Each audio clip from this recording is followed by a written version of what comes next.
TV9 రజనీకాంత్తో KCR big debate సంబంధించి కాంగ్రెస్ ప్రభుత్వంపై కేసీఆర్ తీవ్ర స్థాయిలో విమర్శలు చేశారు. దీనిపై మాట్లాడడానికి మనతో పాటు మంత్రి ఉత్తమ్ కుమార్ రెడ్డి ఉన్నారు.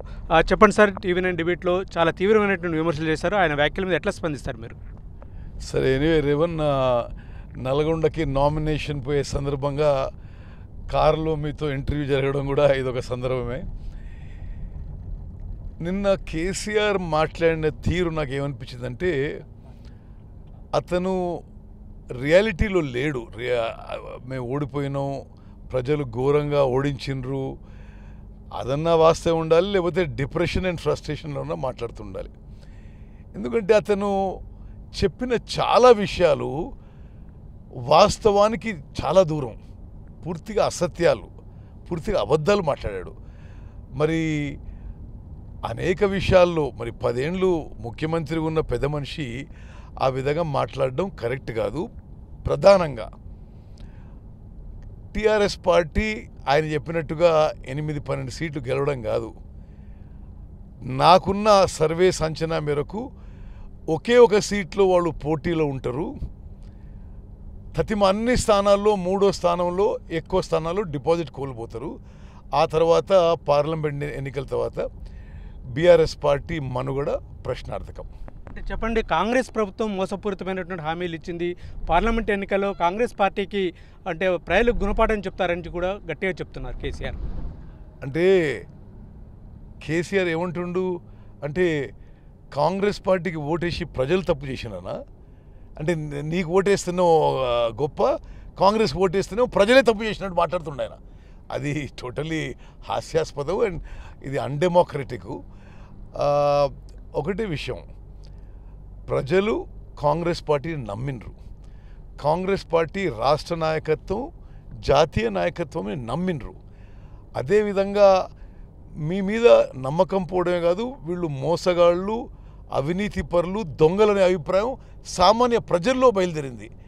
నువ్వు ఏ ఊరికైనా ఓరేవన్ అదే వాళ్ళ ఎమ్మెల్యేల వాళ్ళ వ్యవహార శైలి, ఎమ్మెల్యేల నుంచి ముఖ్యమంత్రి వరకు ఏం అహంకారము, కళ్ళు నెత్తికెక్కిన పోకడ, ఆ దోపిడీ విధానం ఏంది, ప్రజలు పూర్తిగా తిరస్కరించిండ్రు. కాంగ్రెస్ పార్టీ ఇచ్చిన హామీలు నమ్మిండ్రు.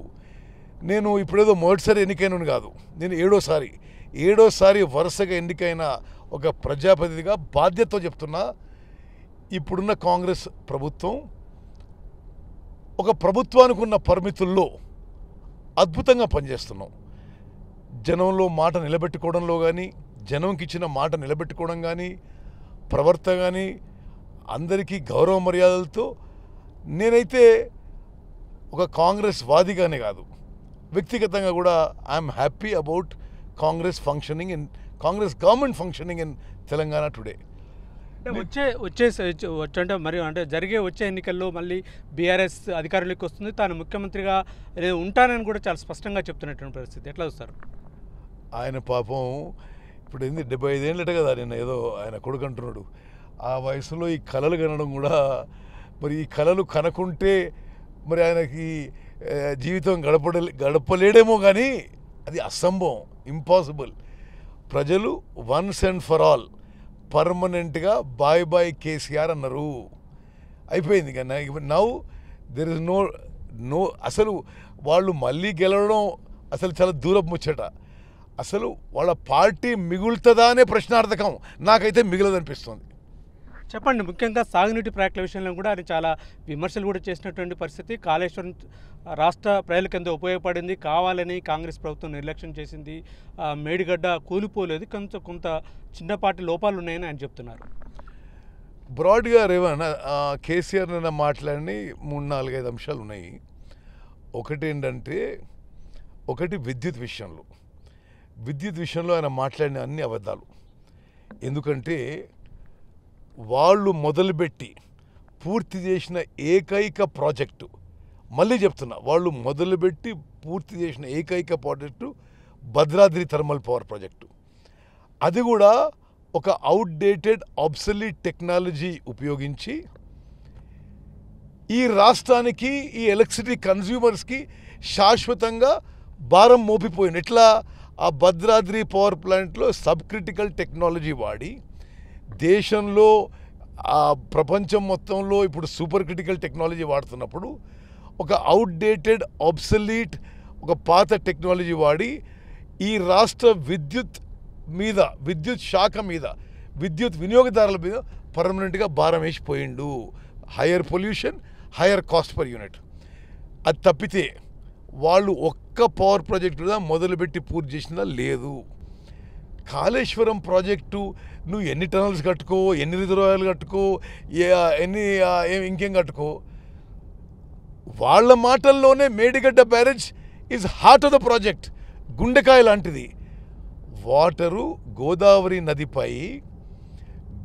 నదిపై ఈ కట్టిన బ్యారేజెస్లో వాటర్ నిలుపుదల చేసి, కొంత వాటర్ డైవర్షన్ చేసి, కొంత వాటర్ పంప్ చేయడానికి ఫెసిలిటీస్ క్రియేట్ చేసి 3 బ్యారేజీలు కట్టినరు. మేడిగడ్డ, అన్నారం, సుందిల్ల, అక్కడి నుంచి ఎల్లంపల్లి, ఆడ నుంచి ఇక పైకి. అసలు నీకు వాటర్ నిలుపుదల చేయడానికి, వాటర్ డైవర్షన్ చేయడానికి, వాటర్ కంట్రోల్ చేసుకోవడానికి బ్యారేజే పూర్తిగా మీ అసమర్థత, మీ కక్కుర్తి వల్ల అది కొలాప్స్ అయిపోతే ఇంకా అసలు ఏం కాలేదు, మేమేం తప్పు చేయలేనట్టు మాట్లాడడం ఇది చాలా చాలా దుర్మార్గమైన మాట. ఇంకో విషయం, నిస్సందేహంగా ఇది కేసీఆర్ ఆయన ప్రభుత్వం యొక్క వైఫల్యం, వాళ్ళ పనితీరు, దానికి ఇది ఒక ఎగ్జాంపుల్, ఇది అద్దం పడుతుంది. పూర్తిగా యాడాక్ విధానాలు, no systems in place, no quality control, no third party inspection, ఏం లేదు. ఇప్పుడు మేమేమంటున్నావు, నువ్వు అక్టోబర్ 21వ తారీఖున ఈ మేడిగడ్డ బ్యారేజ్ కొలాప్స్ అయింది. అప్పుడు ఎవరు ముఖ్యమంత్రి? కేసీఆర్. నీళ్ళు ఎవరు వదిలిపెట్టేసినారు? వాళ్ళు వదిలిపెట్టేసినారు. మేము అధికారంలో ఎప్పుడు వచ్చినాం? డిసెంబర్ 7వ తారీఖు. అంటే సుమారు ఒక 45-50 రోజుల తర్వాత మేము అధికారంలో వచ్చినాం. ఇది మేడిగడ్డ బ్యారేజ్ కొలాప్స్ అయినాక. మరి మీరు ఎందుకు రిపేర్స్ మొదలుపెట్టలేదు? మీరు ఎందుకు నీళ్ళు మొత్తం వదిలేసినారు? ఇప్పుడు ఏదో మీరు ఆషామాషిగా, ఏదో పిచ్చిగా ఏదో ఇట్లా ఉచిత సలహాలు ఇస్తే ఇది మంచిది కాదు.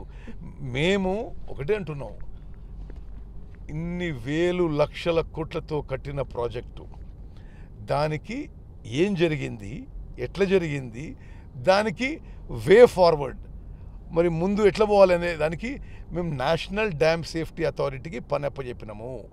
ఆ ఇంటరిమ్ రిపోర్టు ఒక వారం రోజుల లోపల రాబోతుంది. వాళ్ళు ఏం చెప్తే అది చేయబోతున్నాం మేము. అంటే కేసీఆర్ అంటేనే హిస్టరీ ఆఫ్ తెలంగాణ నా ఆనవాళ్ళు లేకుండా చేయాలని చెప్పి కాంగ్రెస్ ప్రభుత్వం ఒకటి ప్రయత్నిస్తుంది. వాళ్ళ ప్రయత్నాలు ఫలించని కూడా కేసీఆర్ చెప్తున్నారు. ముఖ్యంగా సెక్రటరియట్ నేను కట్టింది, యాదాద్రి దేవాలయం నేను కట్టింది, వాటన్నిటిని కూల్చేస్తారని కూడా ప్రశ్నిస్తున్నారు. చూడండి, it is a joke. It should be history of destruction of Telangana అంటే కేసీఆర్ పెద్ద అక్షరాల మీద రాయాలి. హిస్టరీ ఆఫ్ తెలంగాణ అంటే నా పేరు రాయాలంటే టూ మచ్. ఇది అంటే మనిషి బహుశా అహంకారం పెరిగి అసలు పూర్తిగా విఫలమై, ప్రజాక్షేత్రంలో విఫలమై మరి ఈరోజు ఇట్లా మాట్లాడుతున్నామో అని అనిపిస్తున్నాయి. నేను కొన్ని ఫిగర్ చెప్తాను మీకు. అసలు తెలంగాణలో ఇరిగేషన్ సెక్టర్ సర్వనాశనం చేసింది కేసీఆర్. ఉమ్మడి ఆంధ్రప్రదేశ్ కంటే తెలంగాణ రాష్ట్రం వచ్చిన తర్వాత ఇరిగేషన్ సెక్టర్కి ఎక్కువ నష్టం జరిగింది. అంటే కృష్ణా జలాల విషయంలో కూడా కాంగ్రెస్ ప్రభుత్వం నిర్లక్ష్యం వల్లనే టేల్పాండ్ నుంచి కూడా నిన్న కొన్ని 4 టీఎంసీల నీటిని కూడా ఏపీ ప్రభుత్వం తీసుకెళ్ళింది.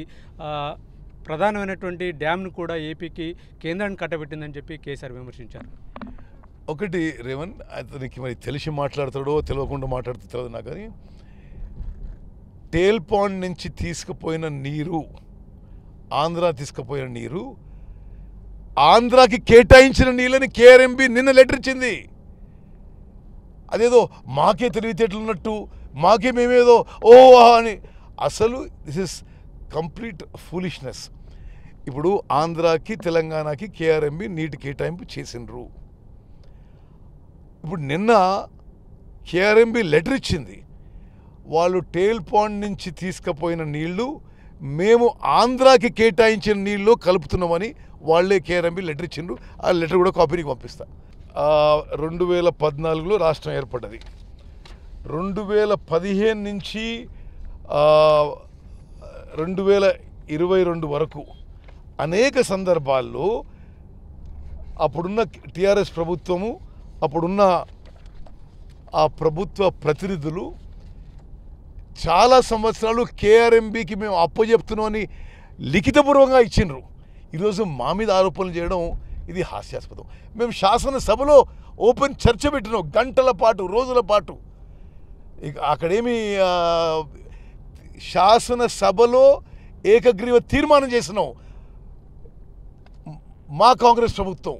ఇది ఈ కృష్ణానది ప్రాజెక్టులు కేఆర్ఎంబీకి చెప్పలేదు, చెప్పబోము అని చెప్పి శాసనసభలో ఓపెన్ డిస్కషన్ పెట్టి వాళ్ళు కూడా పార్టిసిపేట్ అయిన డిస్కషన్లో కేసీఆర్ రాలేదు. మరి ఇప్పుడు ఆ విధంగా మాట్లాడడం ఇది పూర్తిగా ఖండిస్తున్నాం, ఇది అబద్ధం. అదేవిధంగా 1 డిసెంబర్ 2023 స్మితా సబర్వాల్ గారు, ఆనాటి ముఖ్యమంత్రి కేసీఆర్ కార్యదర్శి, ఇరిగేషన్ కార్యదర్శి కూడా, ఆమె రాసింది, "You are also aware of the fact that both the states have agreed in principle to hand over the control of projects at Srisalem and NSP to KRMB." ఆమె రాసిన లేఖ ఇది శాసనసభలో కూడా చెప్పినాం. సరే, ఇది మేమేమి అప్పచెప్పలేదు, ఇది మీరు అప్పచెప్పే ప్రయత్నం చేసినారు. ఇంకో విషయం చెప్పాలి, ఇంకో ముఖ్యమైన విషయం. ఇది శ్రీశైలం నుంచి అక్రమంగా ఆంధ్రాకి నీళ్లు తరలిస్తుంటే మీరు జగన్తోని హలాయి బలాయి చేసుకుంటూ విందులు విలాసాలు చేసుకుంటూ ఉన్నారు. మీరు ఒక రాజకీయంగా అన్ని విధాలుగా జగన్తో మాట్లాడుకుంటూ ఏకాంతంగా చర్చలు జరుపుకుంటూ, మీకు ఒక విషయం చెప్తా, తెలంగాణలో కృష్ణా నదీ జలాల్లో మీరు మోసం చేసినారు. కేసీఆర్ మీరే మోసం చేసినారు. నేను మీకు ఫిగర్ చెప్తాను, ఇది అఫీషియల్ ఫిగర్స్ రేవన్. 2014లో ఇది శ్రీశైలం డ్యామ్ నుంచి అక్కడి నుంచి కృష్ణానది అన్ని కలిపి 4.1 TMC per day is water drawal capacity of AP before Telangana formation. After Telangana formation ఈరోజు water drawal capacity of Andhra Pradesh today is 9.6 TMC per day. అంటే ముందు శ్రీశైలం డ్యామ్ నుంచి, అక్కడ బ్యాక్ వాటర్ నుంచి ఆంధ్రప్రదేశ్కి కృష్ణా నది జలాలు 4.1 TMC తీసుకుపోయే సామర్థ్యం ఉంటే, మీ హయాంలో మీ కుమ్మకుతో మీ కుట్రతో అది 9.6 TMC చేసిండ్రు. అదేవిధంగా ఇది discharge capabilities from Srisailam reservoir towards Andhra Pradesh. ఇప్పుడు వీళ్ళు చేసిన నిర్వాకం వల్ల ఇప్పుడు అవతల దిక్కు 1,11,000 క్యూసెక్లు పర్ డే తీసుకుపోతున్నారు కృష్ణానది జలాలు. అంటే 9.69 TMC పర్ డే. అంటే కేసీఆర్ గారు, మీరు ముఖ్యమంత్రి అయిన తర్వాతనే కృష్ణానది జలాలు ఆంధ్రప్రదేశ్ అక్రమంగా తరలించడం రెట్టింపు కంటే ఎక్కువైంది. మరి ఇంకో ఇంపార్టెంట్ పాయింట్, ఇప్పుడు శ్రీశైలం నుంచి అవుట్ సైడ్ ద బేసిన్ తీసుకుపోయిన అంకెలు, అంటే మీరు ముఖ్యమంత్రి అయినాక దశాబ్ద కాలం, మీరు కాకముందు ఒక దశాబ్ద కాలం. ఇప్పుడు 2004 నుంచి 2014 వరకు పోతిరెడ్డిపాడు, ముచ్చిమర్రి, మలయాళ అన్నీ కలిపి 727 TMCలు ఆంధ్రప్రదేశ్ అక్రమంగా అవుట్ సైడ్ ద బేసిన్ తీసుకుపోయింది. మీరు ముఖ్యమంత్రి అయిన 10 ఏళ్లలో 1,200 TMCలు తీసుకుపోయినరు. ఇది అఫీషియల్ ఫిగర్స్, నేను మీతో కూడా షేర్ చేసుకుంటా. అన్ని విధాలుగా మనం ఇది ప్రజలకు కూడా తీసుకుపోవాలని చెప్పి రిక్వెస్ట్ చేస్తున్నారు. ఏమని మెయిన్గా ప్రజలకు ఏం పోవాలంటే, ఈ కేసీఆర్ మాటలు విని అబద్ధపు మాటలు గతంలో నమ్మి 2014లో పట్టం కట్టినరు. బట్ 10 ఏళ్ల పాటు గమనించి వీళ్ళు అబద్ధాల కోరలు, వీళ్ళు మోసగాళ్ళు, వీళ్ళు నమ్మొద్దని ఇంటికి పంపించిండ్రు. బాయ్ కేసీఆర్ అన్నారు. ఇక మళ్ళా ఆ పార్టీ లేచేది లేదు, గెలిచేది లేదు, ఇక అయిపోయింది. మరోవైపు కేవలం తనపై కక్షపూరితంగానే వ్యవహరించడంతో ఫోన్ ట్యాపింగ్ వ్యవహారాన్ని పెద్ద రచ్చగా చేస్తున్నారు. ఫోన్ ట్యాపింగ్ అనేది కేవలం పరిపాలన పరమైనటువంటి సాధారణ వ్యవహారంగా కేసీఆర్ చెప్తున్నారు. రేవన్, మీకు తెలిసి ఉండొచ్చు, నేను కూడా భారత సైన్యంలో పనిచేశాను. చైనా పాకిస్తాన్ బార్డర్లో కూడా ఉన్నాను. కౌంటర్ ఇన్సర్జెన్సీ ఆపరేషన్స్లో డైరెక్ట్గా నేను కూడా పార్టిసిపేట్ అయిన వ్యక్తిని. ఇది ఎప్పుడు కూడా ఇంటెలిజెన్స్ అనేది నక్సలైట్స్కో, లేకపోతే సంఘ విద్రోహ శక్తులకో, లేకపోతే యాంటీ సోషల్ ఎలిమెంట్స్కో ఉపయోగించాలి. ఇది మునుగోడు బై ఎలక్షన్ వస్తే ఆ క్యాండిడేట్ ఏం చేస్తుండే, ఈ క్యాండిడేట్ని ఫోన్ ట్యాపింగ్ ఉపయోగించరు. అదేవిధంగా అంతకుముందు బై ఎలక్షన్, హుజరాబాద్ బై ఎలక్షన్లలో మరి పోలీసు యంత్రాంగం అన్ని విధాలుగా దుర్వినియోగం చేసి గెలిచే ప్రయత్నం. This is illegal. ఇంకేమంటాడు నా అసలు విచిత్రం. మరి ఆ ప్రభాకర్ రావు ఎవరో వాళ్ళు చేసి ఉండొచ్చు. అంటే ప్రభాకర్ రావుకి ఏమి ఇంట్రెస్టు? ప్రభాకర్ రావుకి ఉత్తమ్ కుమార్ రెడ్డి ట్యాప్ చేసేది, రేవంత్ రెడ్డి ట్యాప్ చేసేది ఏమి ఇంట్రెస్ట్? నువ్వు చెప్తేనే కదా. అదేవిధంగా ఇంకా దారుణమైన ఆరోపణలు వస్తున్నాయి. వాళ్ళు ఎక్స్టార్షన్ కోసము, బ్లాక్మెయిల్ కోసం కూడా ఉపయోగించారని. దానికి directly chief minister of the day ఇప్పుడు కేసీఆర్ ఈజ్ రెస్పాన్సిబుల్. మరి దాంట్లో ఇన్వెస్టిగేషన్ జరుగుతుంది. ఆ పోలీస్ అధికారులు ఒప్పుకున్నారు. ఇప్పుడు ఆ పట్టుబడ్డ పోలీస్ అధికారులు ఎవరైతే ఇప్పుడు దోషులుగా తేలారో, నాకు పేర్లు గుర్తురావడం లేదు. ఒక పవన్ అనుకుంటా, ఒక భుజంగారావు, ఒక తిరుపతి అన్న, మరి వాళ్ళ హెడ్ ప్రభాకర్ రావు. వాళ్ళకి ఏం ఇంట్రెస్ట్ ఉంటుంది అంటే ఇతర ప్రతిపక్ష నాయకులని వాళ్ళ వ్యక్తిగత జీవితాల్లో దూసుకెళ్ళి చూడము, రేవంత్ రెడ్డి ఇంటి చుట్టూ ఏదో పెట్టి ఆయన ఇంటికి దూరంలో ఆఫీస్ నడిపించడము, వాళ్ళకి ఏం పర్సనల్ ఇంట్రెస్ట్ ఉంది? కేసీఆర్ చెప్తేనే చేసేది వాళ్ళకి. డెఫినెట్లీ ఇండియన్ టెలిగ్రాఫిక్ యాక్ట్ ఏదైతే కేసీఆర్ కోట్ చేసిండో దాని ప్రకారం ఇది చాలా సీరియస్ నేరం. తప్పనిసరిగా ఇది చట్టపరమైన చర్యలు, కఠిన చర్యలు తప్పవని చెప్పి నాకు అనిపిస్తుంది. అంటే లిక్కర్ కేసులో తన కూతురు ఎమ్మెల్సీ కవిత కడిగిన ముత్యంలా బయటికి వస్తుందని కూడా చెప్తున్నారు. కేవలం లిక్కర్ కేసు అనేది మోదీ పొలిటికల్ స్కీమ్గా ఆయన చెప్తున్నారు. ఎట్లా వస్తాం? సరే, అది కేంద్ర దర్యాప్తు సంస్థలు చూస్తున్నారు. దాని గురించి నేనేం కమెంట్ చేయదలుచుకోలేదు. అది ఇక వాళ్ళ ఆ విషయం నాకు సంబంధించిన విషయం కాదు. అది మరో విషయం కేసీఆర్ చాలా స్పష్టంగా చెప్తున్నారు. అంటే రేవంత్పై కాంగ్రెస్ ఎమ్మెల్యేలకే విశ్వాసం లేదు, 25 మంది ఎమ్మెల్యేలు కూడా తమకు టచ్లో ఉన్నారని కూడా చెప్తున్నారు, బీజేపీలో చేరబోతున్నారు కూడా అని చెప్తున్నారు. ఎట్లా వస్తారు? ఇది ఆయన అబద్ధాలు చెప్తే కూడా ఇంత ఘోరంగా అబద్ధాలు చెప్పడం ఇది ఫిక్షన్లా ఉన్నది. ఏ కాంగ్రెస్ ఎమ్మెల్యే మంత్రి అన్హ్యాపీగా లేడు. చాలా హ్యాపీగా ఉన్నాం. 10 ఏళ్ల పాటు ప్రజలు హ్యాపీగా ఉన్నారు. ఈ బీఆర్ఎస్ దరిద్రపు పరిపాలన పోయిందని ఎమ్మెల్యేలు హ్యాపీగా ఉన్నారు, మంత్రులు హ్యాపీగా ఉన్నారు. అందరం ఒక టీమ్గా పనిచేస్తున్నాం. మా క్యాబినెట్ ఒక క్రికెట్ టీం లాగా ఉంది. రేవంత్ రెడ్డి గారు ముఖ్యమంత్రిగా, బట్టి విక్రమార్క గారు ఉప ముఖ్యమంత్రిగా, మేము అందరం క్యాబినెట్ మినిస్టర్సు. ఇది 11 మెంబర్స్. మేము we are a match winning cricket team. So there is absolutely no issue. మీరేదో కలలు కంటుంటే ఎవరో ఎమ్మెల్యేలు వస్తారు అంటే అదంతా ఏదో బూటకం, హాస్యాస్పదం. అటువంటిది ఏమీ లేదు. తెలంగాణ ప్రజానీకరణ కూడా తెలియజేస్తున్నాం. అందరూ హ్యాపీగా ఉన్నారు కాంగ్రెస్ పార్టీలో. మీరు అసలు మీ వాళ్ళని జాగ్రత్త చూసుకోండి. 39 మందిలో సరే ఒకరు దురదృష్టవశాత్తు మరణించారు. 38 మందిలో నాకున్న సమాచారం, నాకున్న అవగాహన, నాకున్న అనాలిసిస్ ప్రకారం ఈ పార్లమెంట్ ఎన్నికలు అయిపోయే లోపలనే 20-25 ఎమ్మెల్యేలు కాంగ్రెస్ పార్టీలో చేరబోతున్నారు. బీఆర్ఎస్ పార్టీకి పార్లమెంట్ ఎన్నికల్లో 0 కానీ 1 సీటు కానీ మ్యాక్సిమము. ఆ తర్వాత తెలంగాణలో బీఆర్ఎస్ పార్టీకి చోటు లేదు, మనుగడ ప్రశ్నార్థకం.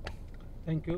మొత్తం మీద వచ్చే ఎన్నిక అంటే పార్లమెంట్ ఎన్నికల తర్వాత బీఆర్ఎస్కు అంటే చోటు ఉండదు, ఇక్కడ పూర్తిగా ఒక్క స్థానం కూడా వచ్చే అవకాశమే లేదని చెప్పి మంత్రి ఉత్తమ్ కుమార్ రెడ్డి చెప్తున్నారు. రాష్ట్ర క్యాబినెట్ అంతా ముఖ్యమంత్రి నేతృత్వంలో కలిసికట్టుగా పనిచేస్తున్నామని చెప్తున్నారు. కేవలం ముఖ్యంగా ఏదైతే కేసీఆర్ ఉన్నారో అంటే ఫ్రస్ట్రేషన్ తోటి ఈ రకమైనటువంటి విమర్శలు చేస్తున్నారని చెప్పి ఉత్తమ్ కుమార్ రెడ్డి చెప్తున్నారు. Camera person కుశాల్తో Revan, TV9 Nalgonda.